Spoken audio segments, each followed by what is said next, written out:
ابھی جو گلاس ٹوٹنے پر آپ پریشان ہو گئے تھے، اور نارملی جیسے گلاس ٹوٹتا ہے تو بندہ بولتا ہے کہ یہ کوئی بیڈ اومن ہے، اس سے کوئی مصیبت یہ پریشانی آنی ہے. تو آپ کی پریشانی دیکھ کر مجھے اس پر نا ایک اسٹوری یاد آئی کہ ایک والد تھے، انہوں نے اپنے بیٹے سے کہا کہ بیٹا چلے جاؤ، مگر ایک بات یاد رکھنا کہ راستے میں کیسی بھی سچویشن ہو، کیسا بھی معاملہ ہو، واپس مت مڑنا. اللہ پاک ضرور تمہارے دن بدل دے گا. یہ لڑکا روزگار کی تلاش میں تھا. اپنے شہر میں کنٹینیوس فیلئر کے بعد اسے دوسرے شہر جانے کا خیال آیا. جانے سے پہلے وہ اپنے ابو کے پاس آیا اور دوسرے شہر جانے کی اجازت لی، جو کہ لینی بھی چاہیے. تو ابو نے فرمایا کہ بیٹا دوسرے شہر چلے جاؤ، مگر یاد رکھنا راستے میں جو کچھ بھی ہو واپس مت مڑنا. خیر وہ شخص جب دوسرے شہر جانے کی تیاری کر کے بسوں کے ٹرمینل پر آیا تو پتہ چلا کہ آج کوئی بس نہیں جائے گی، کیونکہ بس والے اسٹرائک پر ہیں. اس نے سوچا یار جس کام کا پہلا اسٹیپ اتنا ڈیفیکلٹ ہو، اتنا عجیب ہو، تو آگے جا کر تو مشکلات اور آئیں گی. واپس گھر جاتا ہوں اور موو ہونے کا پروگرام کینسل. قدم مڑنے لگے تو ذہن میں ابو کا وہ جملہ یاد آ گیا اور وہ رک گیا. کچھ دیر کوشش کی، لوگوں سے معلومات کی، پتہ چلا کہ ایک دوسری جگہ ہے جہاں سے ایک لوکل بس جا رہی ہے. بھاگا بھاگا وہ لڑکا وہاں پہنچا تو کچھ سیٹنگ بنا کر اسے بس میں جگہ مل گئی اور اس کا سفر سٹارٹ ہو گیا. ابھی کچھ ہی آگے پہنچا تھا کہ بس اچانک جھٹکے سے رک گئی. اتر کر دیکھا تو بس کے انجن میں کوئی ایشو ہو گیا تھا. اس کے ذہن میں پھر آیا کہ this is not a good sign, واپس چلا جاتا ہوں. مگر پھر وہ ابو کی بات اسے روک دیتی ہے.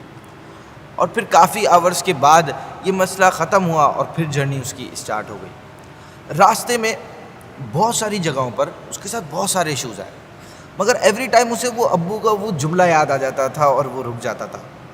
خیر وہ اللہ اللہ کر کے نیو سٹی پہنچ گیا. مگر نیو سٹی میں آتے ہی اس کے ساتھ نیو سین ہوا. شہر میں جس بندے سے پہلی ملاقات ہوئی نا، جس بندے سے وہ ملا، وہ ایک آنکھ والا یعنی کانا تھا. اس نے کہا بھائی اب تو حد ہو گئی، دس از ٹو مچ فار می، اب اور برداشت نہیں ہو رہا، اب اور نہیں رک سکتا. اس نے واپسی کا ڈیسیجن بھی لے لیا، مگر وہاں پر بھی وہ ابو کی بات تھی نا، اس نے اسے پھر روک لیا.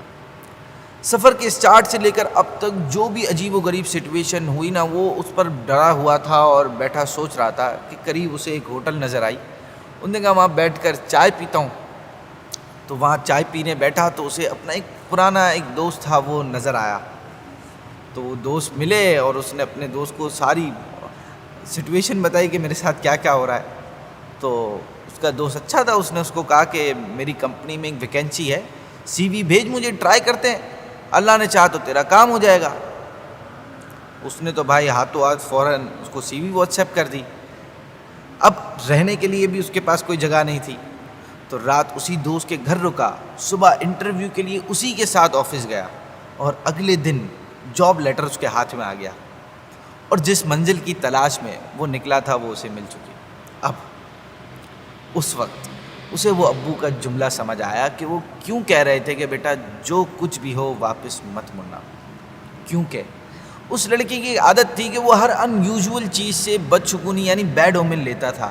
اس کو اب سمجھ آئی کہ جن چیزوں کو وہ اپنے لیے ان لکی سمجھ رہا تھا وہ سب اس کا وہم تھا. اگر یہ سب ان کے لیے واقعی میں ان لکی ہوتی تو وہ بے روزگار ہی رہتا اور وہ اپنی پسند کی جاب بھی اسے نہیں ملتی. یہ ہیبٹ اور یہ عادت مختلف لوگوں میں ہوتی ہے. آپ نوٹ کریں گے کبھی ڈسیبلڈ شخص کو، تو کبھی سیدھی آنکھ پھڑکنے کو، تو کبھی کسی مہینے کو، تو کبھی کسی بلی کو یا کتے کے رونے کو ان لکی سمجھتے ہیں. بعض بزنس مین تو آپ یقین کریں کہ پہلا کسٹمر ڈیل کرے بغیر چلا جائے تو اسے بھی بدشگونی بیڈ اومن سمجھتے ہیں. ہمارے یہاں لوگ کھڑکی، چھت یا دیوار پر الو بیٹھنے کو نحوست سمجھتے ہیں، اچھا نہیں سمجھتے. جبکہ اگر آپ یہ پڑھیں تو ویسٹرن کنٹریز میں الو کو بابرکت سمجھا جاتا ہے. یہ سب لوگوں کی اپنی بنائی ہوئی اور شیطان کی پھیلائی ہوئی باتیں ہیں. اسلام اس بارے میں ون لائن اسٹیٹمنٹ دیتا ہے کہ پیغمبر اسلام رسول اللہ صلی اللہ تعالیٰ علیہ وسلم نے ارشاد فرمایا کہ بدشگونی یعنی بیڈ اومن کوئی چیز نہیں. لاسٹلی آپ کو بھی اگر کوئی ایسی بیڈ سچویشن کا سامنا ہو تو اس سے بیڈ اومن لینے کے بجائے اللہ پاک پر ٹرسٹ کیجئے، اللہ پاک آپ کے وہ کام بنا دے گا. یہ ساری اسٹوری بتانے کا پیچھے میرا ریزن بھی یہ تھا کہ آپ وہ گلاس ٹوٹا یا کوئی ایسی چیز ہو تو اس سے لوگ بیڈ اومن نارملی بہت زیادہ لیتے ہیں، حالانکہ اسلام میں اس کی کوئی کانسیپٹ نہیں ہے، ایسا کچھ بھی نہیں ہے.